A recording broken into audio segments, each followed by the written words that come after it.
ದರ್ಶನ್ ವಿಚಾರಕ್ಕೆ ಬರೋಣ. ಪರಪ್ಪನ ಅಗ್ರಹಾರದಲ್ಲಿ ಕೊಲೆ ಸಾರಥಿ ಬಿಲಬಿಲ ಒದ್ದಾಡ್ತಾ ಇದ್ದಾರಂತೆ. ಈಗ ದರ್ಶನ್ ಬಿಡುಗಡೆಗಾಗಿ ಮಹಿಳಾ ಅಭಿಮಾನಿಯೊಬ್ಬರು ಚಾಮುಂಡಿ ಬೆಟ್ಟಕ್ಕೆ ದರ್ಶನ್ ಫೋಟೋ ತಂದು ಪೂಜೆ ಮಾಡ್ತಾ ಇದ್ದಾರೆ. ಅಂದರೆ 1000 ಮೆಟ್ಟಲು ಹತ್ತಿದ್ದಾರೆ ಅವರು. ಪರಪ್ಪನ ಅಗ್ರಹಾರದಲ್ಲಿ ಕೊಲೆ ಸಾರಥಿ ಬಿಲಬಿಲ. ಮೊದಲ ಆಷಾಢ ಶುಕ್ರವಾರ ಹಿನ್ನೆಲೆಯಲ್ಲಿ ವಿಶೇಷ ಪೂಜೆ. ದರ್ಶನ್ ಭಾವಚಿತ್ರ ಹಿಡಿದು ಚಾಮುಂಡಿ ತಾಯಿ ದರ್ಶನ ಮಾಡಿದ್ದಾರೆ. ದೇವಸ್ಥಾನದೊಳಗೆ ಫೋಟೋ ಕೊಂಡೊಯ್ಯಲು ತಡೆ ಕೊಟ್ಟಿದ್ದಾರೆ. ಪೊಲೀಸರ ಜೊತೆ ವಾಗ್ವಾದ ಕೇಳಿದ ದರ್ಶನ ಅಭಿಮಾನಿ.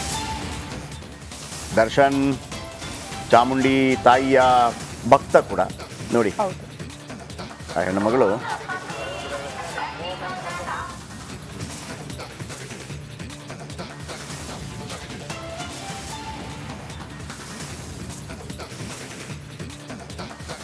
ಅಲ್ಲಿ ಅವರು ನಡ್ಕೊಂಬರೋ ದೃಶ್ಯ ಇತ್ತು. ನಮ್ಗೆ ಸಿಕ್ಕಿದೆ ಇಲ್ಲೋ ಗೊತ್ತಿಲ್ಲ ನನಗೆ.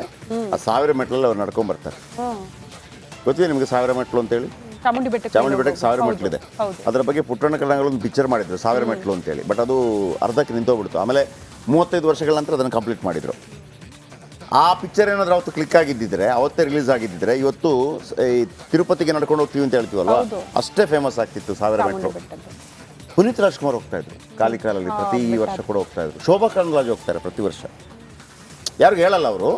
ಪುನೀತ್ ಅಂತೂ ಹೋಗ್ತಾ ಇದ್ರು 1000 ಮೆಟ್ಲು. ಆಮೇಲೆ 1000 ಮೆಟ್ಲು ಅದು ನಂಬಿಕೆ. 1000 ಮೆಟ್ಲನ್ನು ಹತ್ತಿ ಹೋಗ್ಬೇಕು. ನಾವು ಹಿಂಗೆ ಫುಲ್ ರೌಂಡ್ ಹುಡ್ಕೊಂಡು ಹೋಗಿರ್ತೀವಿ ಚಾಮುಂಡಿಗೆ ಹೋಗಿರ್ತಾರೆ. ಅದೇ ಥರ ಇವರು ಕೂಡ ಅಷ್ಟೇ ಒಂದೊಂದೇ ಮೆಟ್ಲು ಹತ್ಕೊಂಡು ಬಂದಿದ್ದಾರೆ. ನೀವು ತಿರುಪತಿಗೆ ಹೋಗಿದ್ದೀರಾ? ತಿರುಪತಿ ಹೋಗಿದ್ದೀನಿ. ತಿರುಪತಿ ಇದಕ್ಕೆ ನಡ್ಕೊಂಡು ಹೋಗಿದ್ದೀರಾ? ಮೆಟ್ಲು ಹತ್ಕೊಂಡು.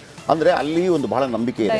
ಮೆಟ್ಲು ಹತ್ಕೊಂಡು ಹೋದಂದ್ರೆ ಆಮೇಲೆ ಈ ಮೊಣಕಾಲಲ್ಲಿ ನಡ್ಕೊಂಡು ಹೋಗ್ತಾರೆ. ಮೊಣಕಾಲ ನಡ್ಕೊಂಡು ಹೋಗ್ತಾರೆ. ಅಂದರೆ ಅಲ್ಲಿ ಪಾದಸ್ಪರ್ಶ ಮಾಡಬಾರ್ದು. ಅಂದರೆ ಅಲ್ಲಿ ಒಂದು ನಂಬಿಕೆ, ಸಾಹಸ ಇದು ಇದೆಲ್ಲ ಇದೆ ಅಂತೇಳಿ.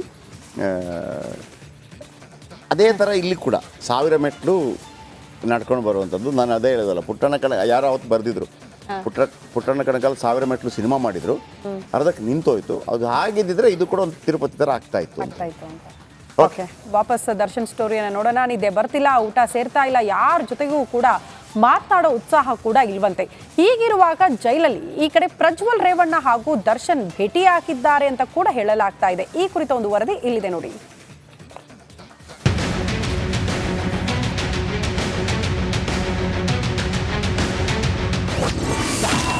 ಜೈಲಲ್ಲಿ ನಿದ್ದೆ ಇಲ್ಲದೆ ದಾಸನ ಪರದಾಟ. ದಳ ನಾಯಕನನ್ನ ಭೇಟಿಯಾದ ದರ್ಶನ್. ತೆರೆ ಮೇಲೆ ಬಿಂದಾಸಾಗಿ ಮಿಂಚುತ್ತಿದ್ದ ದರ್ಶನ್ ಜೈಲಲ್ಲಿ ಮೂಲೆಯಾಗಿದ್ದಾರೆ. ಯಾರೊಂದಿಗೂ ಸೇರದೆ, ಯಾರ ಜೊತೆಗೂ ಮಾತನಾಡದ ದರ್ಶನ್ ಏಕಾಂಗಿಯಾಗಿ ಕಾಲ ಕಳೆಯುತ್ತಿದ್ದಾರಂತೆ. ಸರಿಸುಮಾರು 1 ತಿಂಗಳಿನಿಂದ ಪರಪ್ಪನ ಅಗ್ರಹಾರದಲ್ಲಿದ್ದು ಮೌನಕ್ಕೆ ಶರಣಾಗಿದ್ದಾರಂತೆ. ಈ ಹೊತ್ತಲ್ಲಿ ಜೈಲು ಹಕ್ಕಿಯಾಗಿರುವ ಪ್ರಜ್ವಲ್ ರೇವಣ್ರನ್ನ ದರ್ಶನ್ ಭೇಟಿಯಾಗಿದ್ದಾರೆ ಎನ್ನಲಾಗಿದೆ.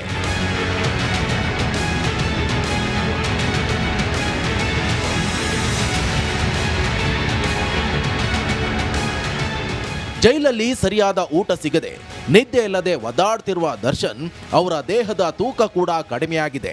ಹೀಗಾಗಿ ಫುಲ್ ಸೈಲೆಂಟ್ ಆಗಿರೋ ದಾಸ ಪುಸ್ತಕಗಳ ಮೊರೆ ಹೋಗಿದ್ದಾರೆ. ಇಂತಹ ಸಮಯದಲ್ಲಿ ಜೈಲು ಹಕ್ಕಿಯಾಗಿರೋ ಪ್ರಜ್ವಲ್ ರೇವಣ್ರನ್ನ ಭೇಟಿಯಾಗಿದ್ದಾರೆ ಎನ್ನಲಾಗಿದೆ.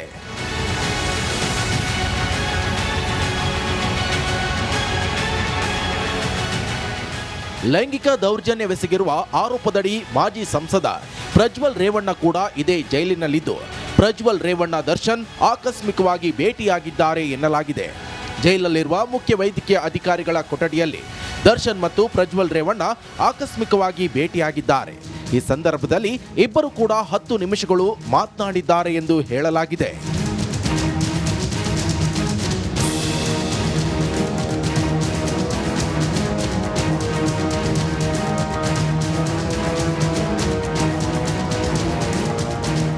ಆಕಸ್ಮಿಕವೋ ಕಾಕತಾಳೀಯವೋ ಒಂದೇ ಜೈಲಲ್ಲಿರುವ ದರ್ಶನ್ ಹಾಗೂ ಪ್ರಜ್ವಲ್ ರೇವಣ್ಣ ಭೇಟಿಯಾಗಿ ಮಾತನಾಡಿದ್ದಾರೆ ಎನ್ನಲಾಗಿದೆ. ಹಾಗಾದರೆ ಅವರಿಬ್ಬರ ನಡುವೆ ಮಾತಿನ ವಿಚಾರ ಯಾವುದು, ಏನೆಲ್ಲ ಚರ್ಚೆ ನಡೆಸಿದ್ರು ಅನ್ನೋದು ಕುತೂಹಲವಾಗಿದೆ. Bureau report, Republic Kannada.